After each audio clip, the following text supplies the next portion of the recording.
This is a really interesting article, and I suggest you check it out. I have the link there in the description. Why is AI so bad at generating images of Paris? Well, there's a lot of reasons at play here. There are the normal ones that come into play with generative AI, in which it is biased in its outset and its model, and it's bad at generating images of people of color because it is biased towards white faces. Part of that has to do with who's feeding the models in the first place, and part of that has to do with what is available on the internet. And that leads me into the first point made here in this article, which is simply that there are vastly more images of Donald Trump on the internet than there are of Vice President Harris, at least at the moment. It has less to work off of, so it's just going to produce a poorer result.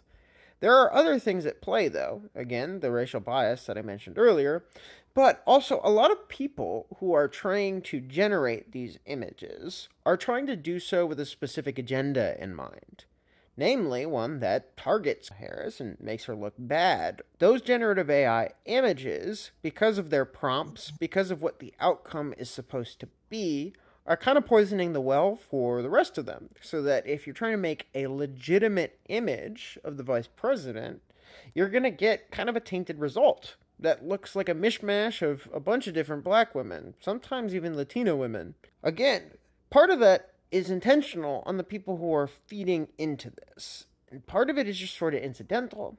It's just another facet of how generative AI in its current state doesn't really work that well. Even if it was fully ethical in the way that we sometimes like to pretend it is, it's not designed to be accurate. It's designed to produce results based off of what's fed into it. Without a thorough, intentional database, it's not possible for that to result in anything other than kind of a mishmash. I do suggest reading this article if you can get your hands on it. It is locked behind a paywall, which is unfortunate, but if you get the chance to check this out, again, linked in the description, there's some more interesting stuff that's discussed here that I didn't get to go into in full detail. This is going to continue to be an issue in this presidential election and pretty much every election moving forward. So it's important to read up on this kind of stuff and know what's going on.